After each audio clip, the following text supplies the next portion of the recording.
Hey Matt, Yeah. Hero Report. I thought I would do a new intro. There it was. My name is Ari Cohen. I'm a professor of political science at the University of Nebraska. And over there, drinking coffee bright and early in the morning down under, it's Matt Langdon of the Hero Construction Company. Matt, I got a haircut, and it's March. Last time I talked to you, it was March where you were, but February where I was. And you were right. March is turning out to be great. Good. Still March here. I can assure you. Good. So we're doing a much more regular approach to the Hero Report like we used to, rather than once a month as we've been doing. We're now back to back. My grandmother, who is a big fan of the Hero Report, will be very excited to know that there's another episode coming. She asks me about it every time we talk. So big fans in the 90 plus crowd, which is I think our target demographic. Right. It definitely skews the demographic, at least. Yeah, yeah. Well, there's a bunch of stuff that we wanted to talk about today, and I figured we should just jump right in and get started. I wrote on the blog. I don't know, maybe it was a week ago. This story about a heroic. Gosh, was he a Marine? Now I can't remember, but who died and was posthumously awarded. Was everyone thought he would be posthumously awarded all sorts of very high honors because of his acts of bravery, where apparently the story was that he had been shot in a firefight, and as he in one of his final acts, or perhaps his final act, was to gather a live grenade under himself, thereby shielding all of his comrades from the blast and saving lives.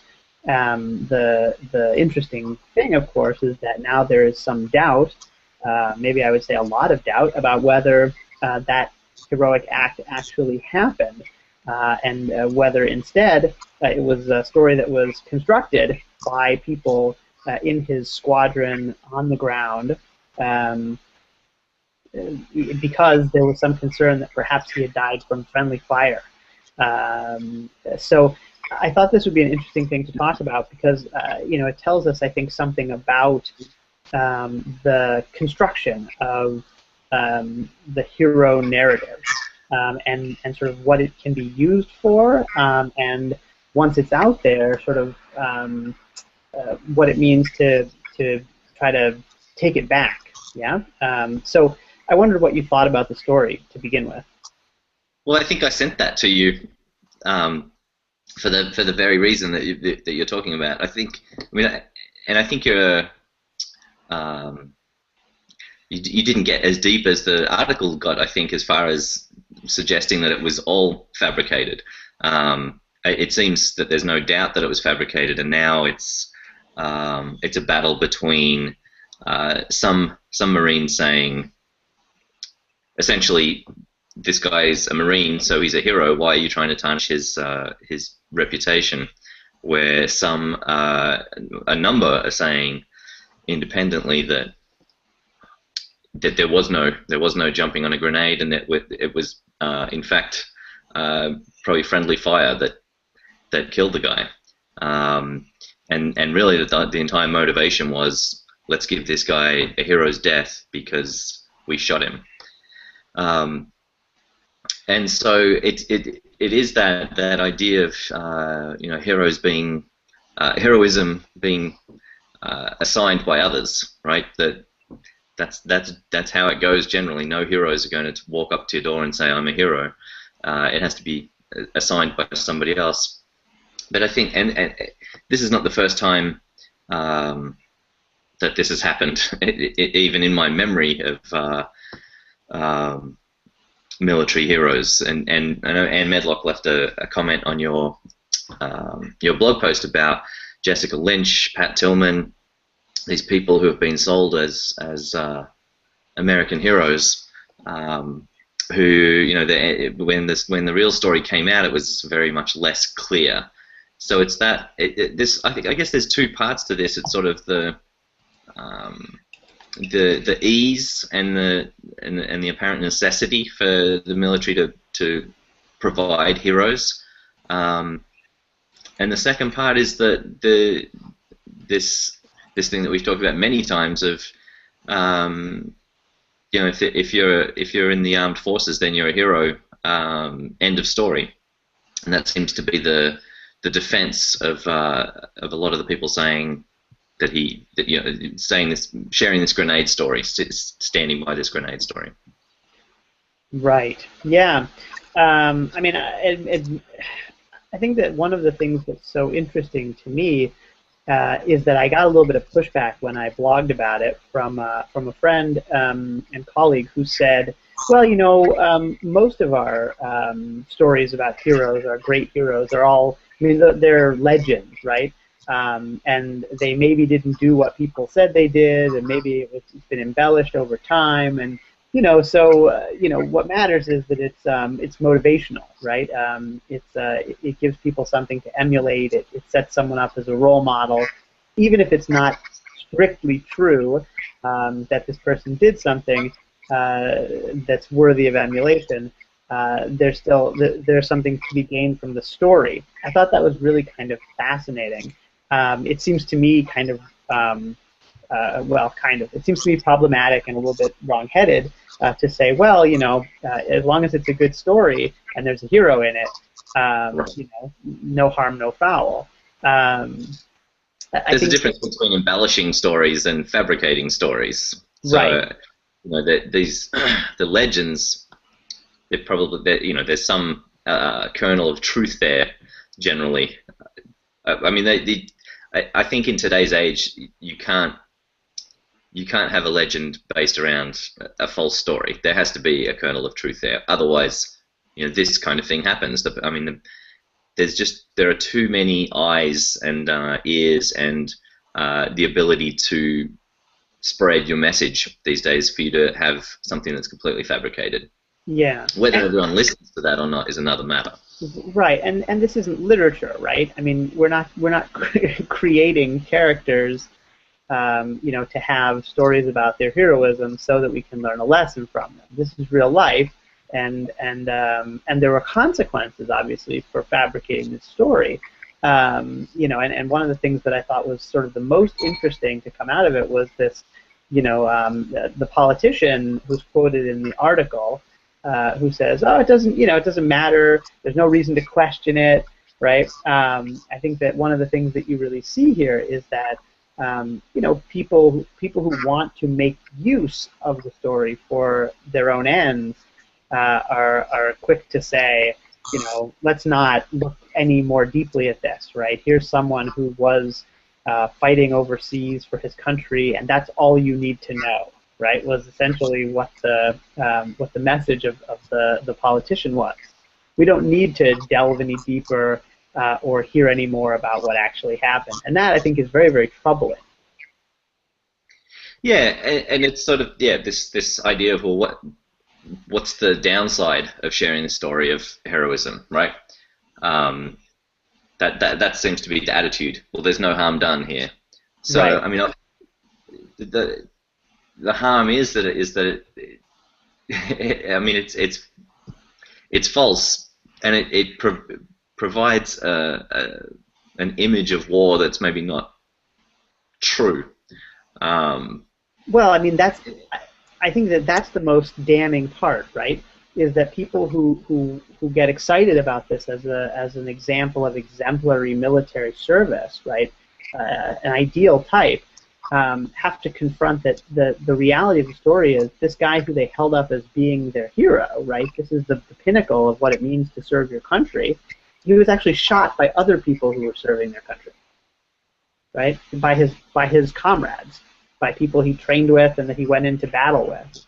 And I think that's really that undoes so much of the power, of the potency of the hero story, right? That this great shining example, in fact, is not true, right? It was created by people who accidentally killed one of their own.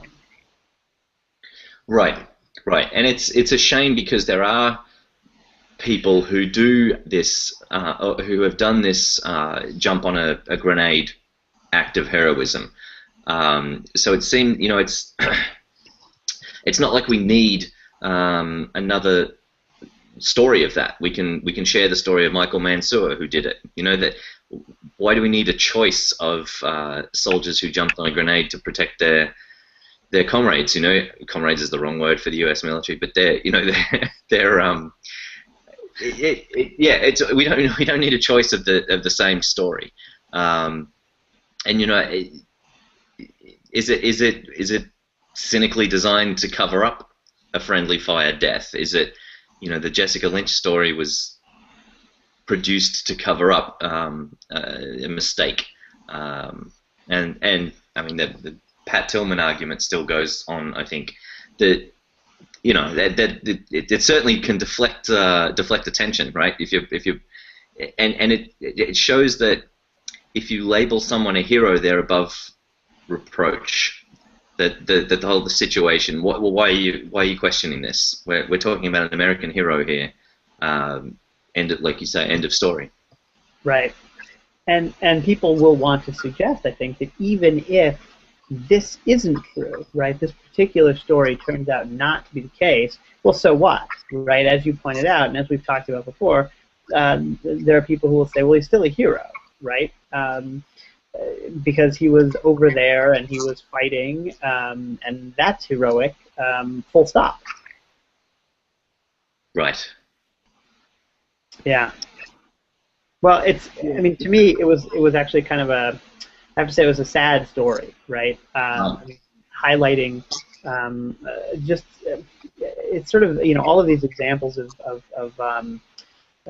waste of life and really kind of failures that you see in these sort of military adventurism of the past decade, and to have it kind of dressed up as a potential hero story that so many people believed in. And I think for me the saddest part, of course, was this the young man's family, right? Who the mother, I think, was quoted quite a lot in the piece that you sent.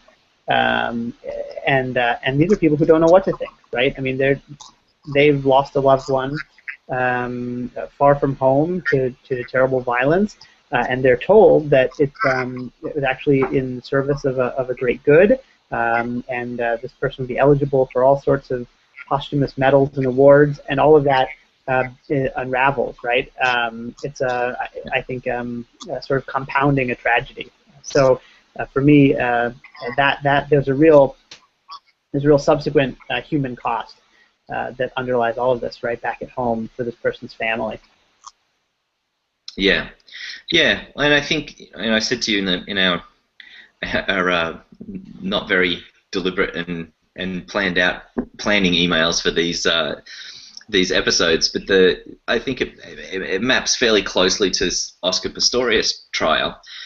I'm not sure how much coverage it's getting in America, but it's definitely I'm seeing it on the news every day here. And in South Africa, there's a 24-hour channel dedicated to it. But it's this idea, and we've talked about this before with sporting heroes as well, and I guess not just sporting heroes, but people who have been elevated to hero status, who then fall. And it seems when I'm thinking about it individually, a little crazy to be elevating these people to a position where they're infallible because they were good at something, that their character is above everyone else because they were good at running or good at golf or good at singing. That when they go to trial, they've got this very loud support group outside proclaiming their innocence based purely on their love of his running or his story. I guess especially with Pistorius, that they are absolutely confident that their idol, their hero, is innocent because they adore him. So I find that I find that similarity there with this. Well, this story is he's a soldier who sacrificed his life, then stopped stop. I don't want to hear any more. And that's this guy had admittedly killed his girlfriend. The circumstances are what's up for debate, and he has this vociferous support. From people who have no idea of the facts of the story. I find that fascinating. Yeah, no, I mean, there's a couple of ways to think about this. The way that you described it, it maps almost exactly to the Lance Armstrong stuff, but obviously with far more graphic, grisly, and horrible a conclusion, right? I mean, Armstrong was a cheater, but this guy, by all accounts, is a murderer. But it's the story. I think it's not simply that one could bike quickly or that one was able to race after losing. Would he lose his legs? Was he going without them? I don't know enough about the story. I'm not sure. Tell me. But anyway, again, it's the story, right? It's not just this guy's a very fast runner. It's that against the odds, right? This guy has done something really special. Really amazing, and it was the same with Armstrong and cancer. The thing that I was thinking about when you started talking, right before you got to the part about how their story is what captivates so many people initially, not simply the sporting, but I was thinking about Justin Bieber's arrest, right, and all the people who rallied to support Justin Bieber, who was driving, under the influence at ridiculous speeds and racing. I mean, absolutely reprehensible. There's no way to defend the behavior, and people are like, "Don't pick on him. He's a great singer." Right. Well, I think the same goes. When I started thinking about examples, I'm thinking about Michael Jackson, Tiger Woods, OJ. I mean, those people don't. I mean, they're sure there's some story that resonates there, but it's not the same sort of overcoming some drastic physical affliction. Right. Yeah. No, I think that's right. I am kind of amazed by this idea that we can't separate out people who are good at something or people we like, for some attribute or other, from people who we think are moral, right, or who are good decision makers. I think that there's really, I don't know what it is about us that makes it hard for us to do this, but you see this, whenever you see people talking about celebrity, right? I mean, it's any kind of celebrity. I think the anticipation, what we're anticipating is that they are, in all ways, the way they seem on television or in film. Or in Us Magazine or whatever, right? But that's such a bizarre fantasy. As any normal person knows, you are not your Facebook profile, right? You decide what people will see. So if you're careful about what you put on the internet, you manage your persona, and the same thing would be obviously true of people who are actors or athletes or whatever. We don't know what these people are like any more than random people I haven't seen since high school really know what I'm like. Yeah, they just see what I tell them.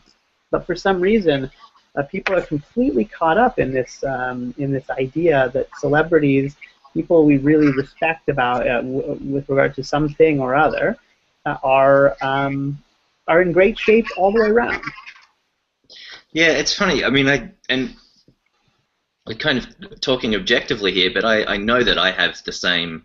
I make those same mistakes, and we'll talk about this more in a minute. But we finished watching House of Cards last night, and I had the thought of, I don't really want to watch any more Robin Wright movies. I'm not interested in Robin Wright anymore. But I've had, Robin Wright is the Princess Bride for me, so I'd be keen to watch anything she was in for a long time. And this second season of House of Cards, she played a purely reprehensible character, and I thought, I honestly had that thought last night watching the last episode, and thought, I've got no time for Robin Wright anymore, which is a really bizarre thought to have, but it maps exactly to what you're saying, kind of the inverse. But um, it's ridiculous to think that because of a character that she's playing.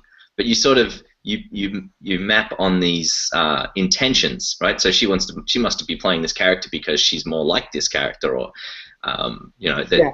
She thought, finally, someone who's just like me, right? Cold and conniving and heartless. This will be a Right. breeze. Easiest paycheck I've ever collected. Right, right. So it's yeah. I mean, we see it all the time, and this is why it's such a story for news networks when one of these people does have this fall moment. Why so many people are interested in Tiger Woods' interview after smashing his car. You know, it is a really interesting piece, and I wonder if it's a modern thing. I don't know. I saw, who did I see in an interview with? Someone who was working with the early stars of Hollywood, and he was saying that, you know, these people were gods back then because you didn't know anything more about them. And again, we get to this point of the world we live in today. We know way too much about people, and yet not know anything about them. We know what handbag they chose to take to the Oscars, or things that are completely irrelevant. But we don't know the character. We don't know the decisions that they make on a daily basis. We judge Leonardo DiCaprio because he wouldn't take a piece of pizza at the Oscars, or, you know, that all these little things that we're presented with as talking points in which we judge someone's entire character. Right. You know, I posted something today on Twitter, and you should read it if you have a chance. It's kind of the opposite of this, which I like, and it's sort of how I like to think that I do things. Maybe this is true, but it's about a guy who plays basketball for Michigan State. He's a senior. His name is Adrian Payne, and it's just a very long piece of writing, a long article about him, about, you know, challenges when he was growing up. His mother passed away when he was 13. His father was in prison. He had a real sort of a learning disability. Made it very difficult for him to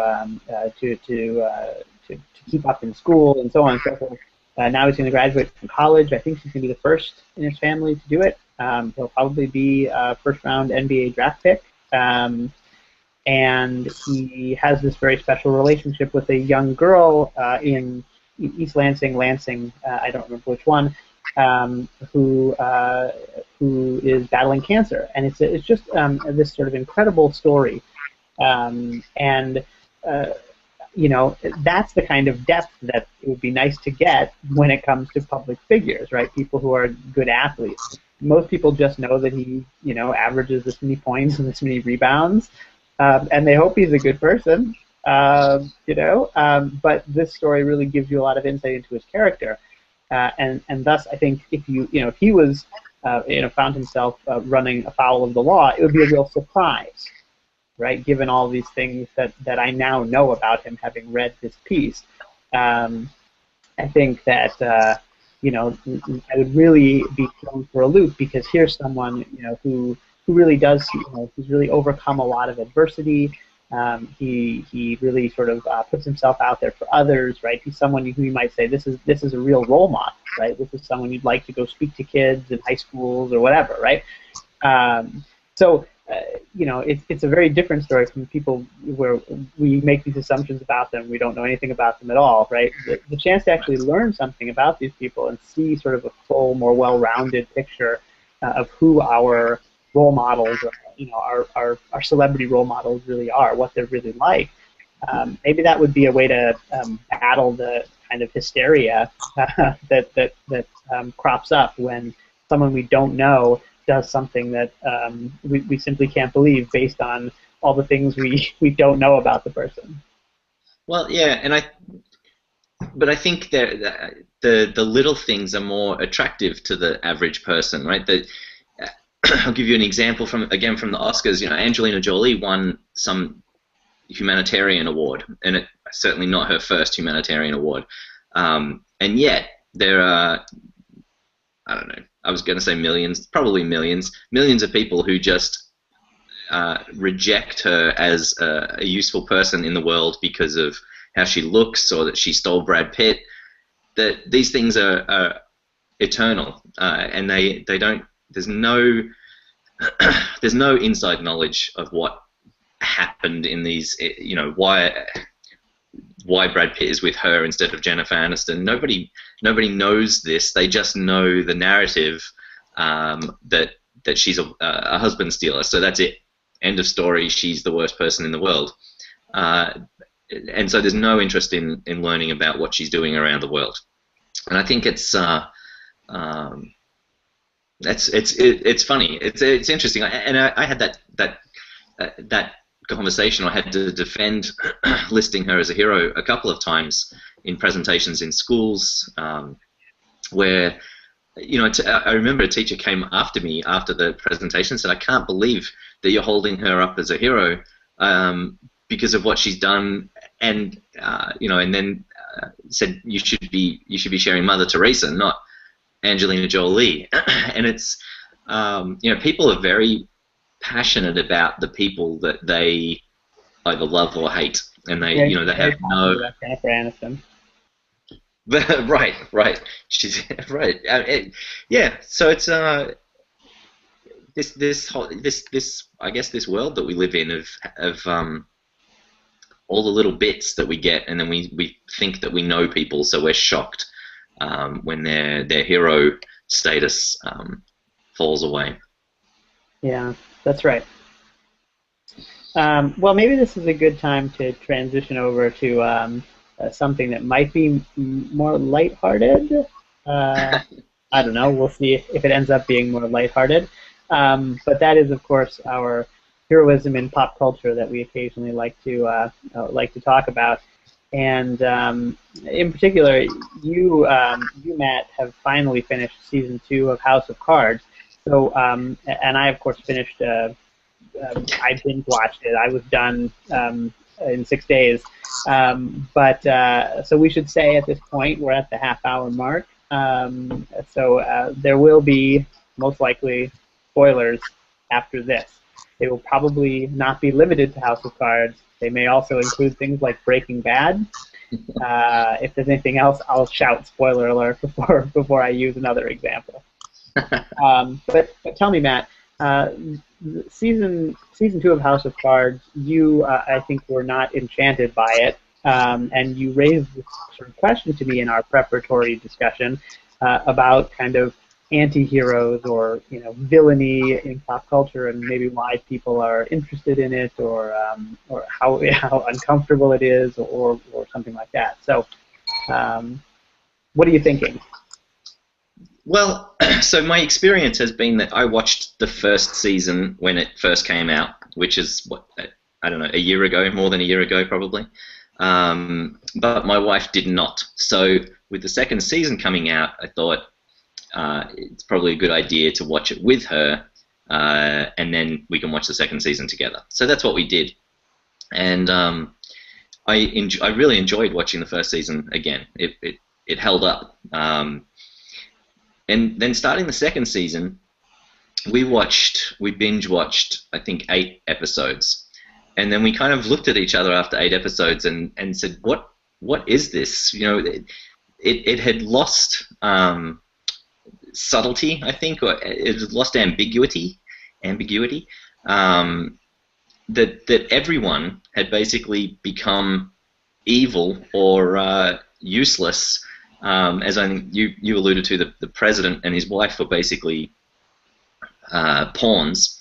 My problem was with Claire. In the first season, I saw her.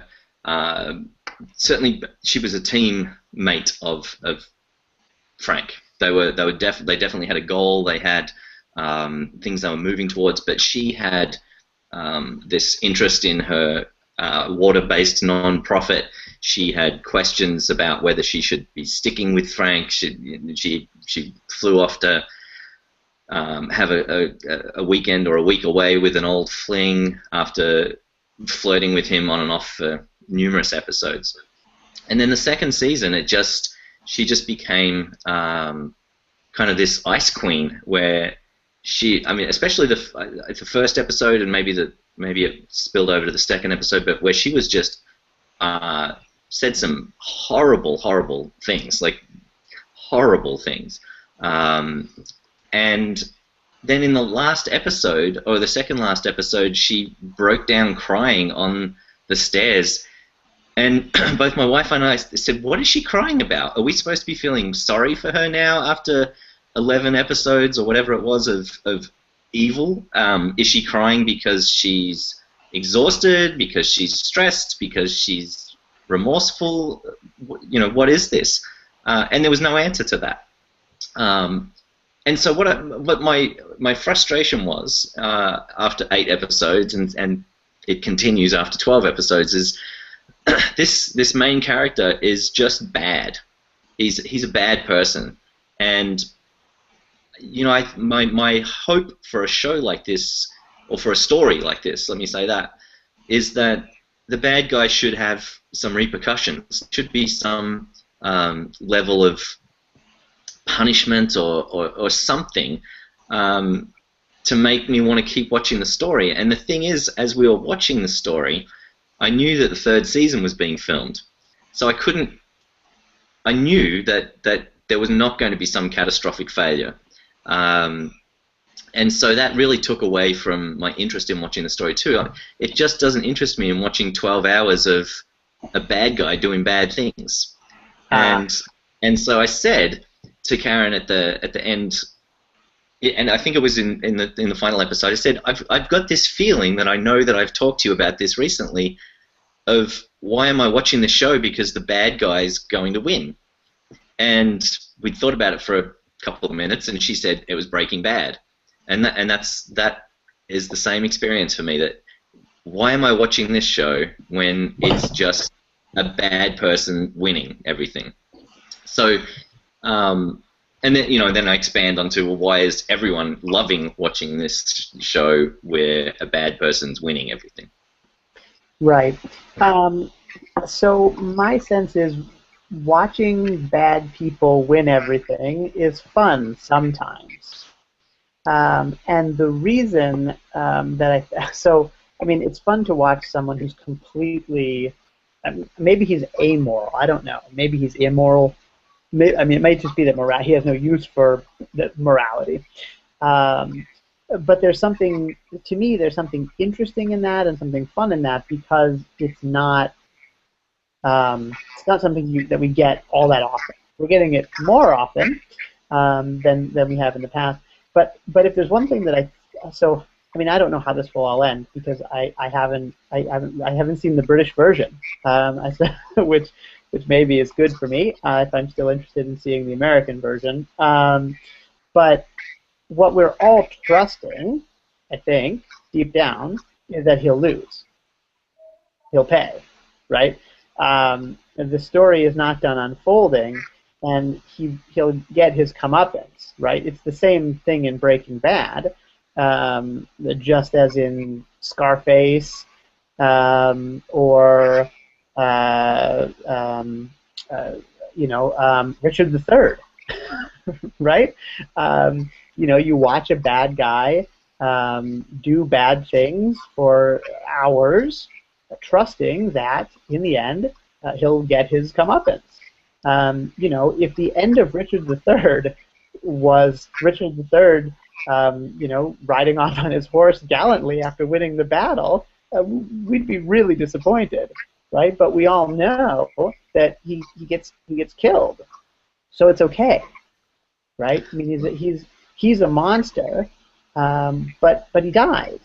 You know, they get their comeuppance in the end, and some of our great characters are villains who get to strut around doing absolutely terrible things for quite a while, simply because we can trust the author, the creator, to you know, to give us you know, what we want in the end, which is ultimately justice, right? I mean, what we want is to see justice.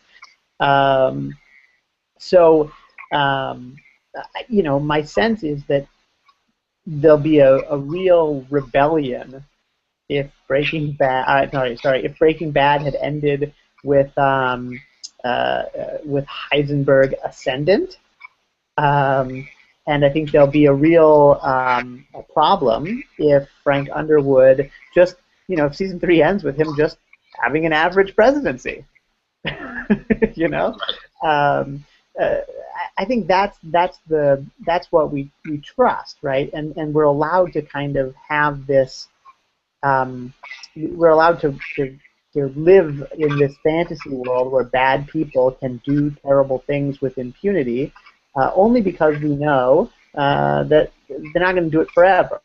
Right? It's the same. You would also be bored with a story where the good guy is just a white hat who rides around on a horse and everything goes well all the time, right? You don't want that either, and that can't be the beginning, middle, and end of the hero story. So here, the villain is ascendant for a long time, and then ultimately, I'm sure, things will not end well for the villain. That's what we trust. Yeah, and I think for me it was I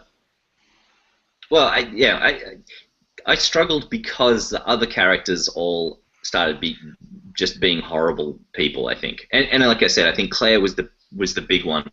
I think you need some contrast with that main character, but people all around were doing just terrible things. And I'm not sure that. I know that Breaking Bad didn't give me a feeling at the end that I was satisfied that the guy who'd been absolutely terrible to everyone was punished in any way. And I wonder, he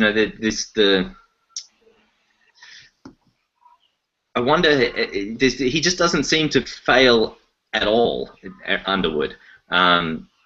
And maybe that's what I needed. There was kind of an inevitability that he was always going to come out on top. Well, that's what I wrote about. That's what I wrote about in my review, right? There was no. Yeah. It was so neat, and there were no challenges for him. Right. He just pushed the second season into a subway train. Yeah. Well, and I felt that was the first couple of episodes. It was like, we're done with the first season, so let's get rid of any intrigue that we created about these 3 reporters discovering his secrets. Let's just make one of them give up completely. One of them will just kill with impunity, and one of them will just assign to a mental asylum prison setup. I mean, that took away a lot of the credibility for me as well. It's just how quickly they just threw everything away and said, well, that's not actually the story we want to tell. This is the story we want to tell. Right. And I found it, odd that it seemed to me that Remy was the only one with any kind of ambiguity this season. He was battling with real human emotion, where every other character didn't seem to have any emotion. Right. Well, that's what happened with Claire, I think. Right. They went full Lady Macbeth with her, and then at the end they tried to pull back and give her a humanizing moment when she has that just a gut-wrenching interaction with the young woman who was also assaulted as she was. And she has to come back from that, come home, and you see I think that's where you're seeing the consequence of that, right? Seeing the fallout of what she's done to that young woman. Interesting. But it's that gut-wrenching scene, because that confused me, because she got a phone call at 4 a.m. and rushed away, and I thought, what is this? It's got to be her mother or something. But it was this person that she'd shown complete disdain for, who used completely as a pawn, and then for some reason she rushed out at 4 a.m. to go and see this girl because she tried to kill herself, and then is emotional about it. I mean, Right. that just did not ring true Yeah, at no, all. that's the problem, right? After 10 Yeah. episodes or whatever of full Lady Macbeth, you can't come back and be Ophelia to keep my Shakespeare comparisons going. It doesn't work, right? And so it kind of, it just doesn't pan out that way, right? She's already, she's gone all the way in one direction, and come back as much as they tried to make her come back in 10 minutes, it won't work. Yeah, yeah, and everyone, every character just seemed to be a pawn this year for Frank. In the first season, there was a lot going on, a lot of agendas, and he really had to battle some surprises and some strong-willed people. And like you say, I mean, the president is completely useless. He's missing any kind of credible opponent. Jackie sort of stands up to him sometimes, but just continues to just do whatever he tells her to. And Raymond Tusk, I mean, he became this bird-loving caricature. Like every scene for the first half of the season, he was with birds, and then we get this scene where he kills one of them for being too noisy, and it's just he became impotent. In the first season, he had mystery, and he seemed like someone who was worth $30 billion and had push. But this season, he lost every battle with Frank for no apparent reason. I mean, I was not impressed, and it took us 2 weeks, I think, between episode 8, or after watching episode 8, to decide to keep going. But you know who the real challenge for Frank? You say there was no challenge, but that's not true. There is one. It's a very serious problem that he was not able to resolve. Where will he find good barbecue now? Right. And that's they set up all these people. It's not a tidy little package. Right. It was that so many of these side characters were just taken out with ridiculous thread-ending events. But there are so many people to take him down. It's a weird way to tell a story. I don't know, taking care of the loose ends, but not really taking care of them. And then the question at the end of the last episode for us was, well, what in season 3? What are his goals? I mean, what is he going to become, Pope or Emperor, or what does he do now? Get elected properly as president rather than just assume the title? It's weird. And as president, surely he's got even less freedom to do what he wants. And I'm not sure. You hadn't seen the English season. I would assume that they stopped following the English season after season 1. But no, apparently not. Delayed. I've learned they delayed some things, but that there are some things some plot points that are common, including some conclusions to characters. Right. So why are we watching these shows? Why is it that we're watching shows with horrible people in them? Whether it's Dexter. Well, I was going to bring up Dexter actually. So Dexter kills people every episode, Right. but he has a sense of humor, and he does. He has these quirks, and I think that separates him from Walter White and Frank Underwood in that he seemed just like an ordinary guy who happened to have this compulsion to kill people, whereas these other characters just their life is to do horrible things to other people, and that's what we see with Game of Thrones' success. I think comes from the horrible characters that are in it. People are enjoying watching the horrible things that are being done.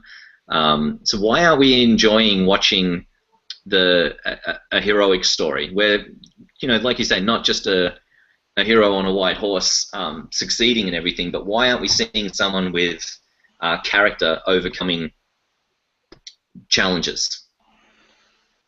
But well, I don't know. I mean, aren't we? Like, aren't most of our movies about that?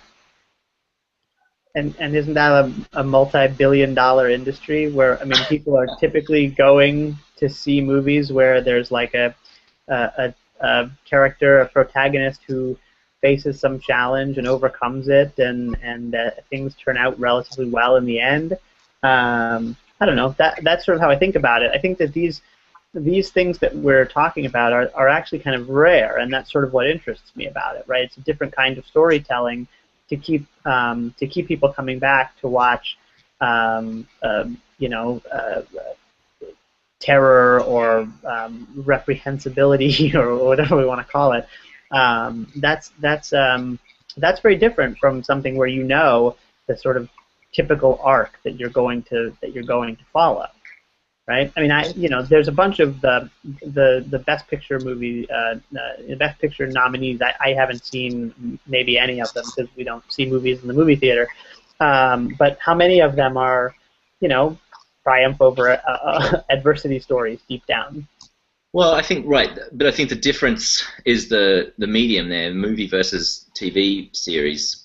I think a movie you need that. You need that package, that finished story within an hour and a half or 2 hours. Right. The TV is just a longer arc, right? I mean, you have more time, but the shows we're talking about, they're like, they're these prestige shows, so they're short, right? They're relatively short. The arc is relatively short. It's just I tend to think of it as a very long movie. But what TV is letting you do is to play with the way the arc looks, right? So you can write something from a different angle and see it play out over time. You can get more depth. You can find out more about the people than you would in a movie. Now, I don't think that's what's happening in House of Cards, right? They're creating a show that you're supposed to just devour, right? It's about plot and puzzle. It's not about to me anyway. It's not super character driven. It's a kind of Hunger Games on TV. But in that sense, I think that's kind of an apt comparison because it's dystopic, right? It's not real. Washington is not a sexy town where sexy things happen and there's lots of intrigue that leads to murder and so on, right? So it's like a dystopic DC. It's a dystopian view of American politics that is kind of giving people what they think, right? Which is like that, there's all these high-level intrigue games going on, and anyone can be thrown in front of a train at any moment or poisoned to death in his car or whatever, when in fact it's much more, everything is much more mundane, right? If they showed like all the committee hearings that, that are actually going on, nobody would watch. So, it gives people a little something that isn't true, but that's designed to make you, keep your Netflix subscription current and to watch a lot and talk about. And what people want too is to look at something grotesque, right? We can't discount that. The same if we go back to Pistorius, and I mean, people want to look at car crashes. That's part of our nature, right? I mean, I somewhere on my blog I have this quote from, I think it's from Plato's Republic, about the guy who sees the bodies of the executed criminals and he wants to turn away, but he says his eyes won't let him, right? So he runs up to the bodies and he screams to his eyes, look, you wretches, feast your eyes on this spectacle. Yeah, people have always wanted that, and so they're getting it, right? In Game of Thrones and in Dexter and all these other shows where people do commit horrible crimes against other people, and we can sort of have a remove from it, right? It's just entertainment, it's just TV, and everything will turn out in the end, right? The sense of justice will be restored in the end, so it's okay that we're looking at this. Well, I think you're discounting the difference between the two formats. I think a movie is that singular experience. You give yourself up for the 2 hours, and you walk away with a complete story. And I think what you're saying about the shock factor or the things, those sorts of things aren't effective or aren't as effective in a movie. It's rare that people come away from seeing a movie and they're all discussing that one thing that happened in the movie, but that seems to be the driving force in a TV show, right? Every episode needs to have something that people are going to talk about. It used to be at the water cooler, but now it's on Facebook and Twitter. When this season of House of Cards came out, obviously everyone was talking about what happened in the first episode, and I kept feeling that in House of Cards too. Like, what are they? They're trying to shock us even more. You know, having a threesome is so shocking. We're like, oh my god, I've got to post about this on Facebook. I felt, I think there's that's what's different here, is that they're not necessarily trying to tell an overarching story. That they it's episodic in nature. So they're things are unfolding in there, and that's what I think happened here, is that they were trying to shock on an episode by episode basis, and Frank Underwood has become this cultural icon for how bad he is, and I think they, no TV writers these days are operating in a vacuum, right? They hear all of the praise, all of the talk that goes on about their characters, and so they write for that, and I think that's what happened here. That the first season, which I thought was, very complex story with all these complex characters, what people talked about was how terrible Frank Underwood was, and I think that's what writers respond to. So they thought, well, let's make everyone terrible. Let's get people talking about how terrible Claire is, or how. So I just definitely was disappointed, and I think there's got to be a TV show where we can have some moral character at the center who's maybe going through terrible people, or having to make complex decisions, moral decisions, and being challenged by them. I don't know. That was just my reaction. I really don't think it's comparable with movies. I think absolutely we get these hero stories in movies, but like I said, it has to be this full package in a movie. Whereas, right. Especially with a second season where there's clearly a third season, there isn't that need for it to be compact and a finished product. It absolutely finishes with, okay, now he's the president. Now let's get on to season 3. Right. Well, maybe we'll table this and see what happens a year from now when we've seen season 3. We'll see if I'm right, that everything is sort of tidied up and he gets what's coming to him, or if it is just another 12 episodes of people behaving terribly. It'll be interesting to see what happens. Yeah. Well, Matt, it's time for me to run. Yep. It's time for you to get your morning started and me to get my evening started. So thanks again for this. It was a good chat. And thanks, everyone, for watching and commenting. And we'll see you next time on Hero Report.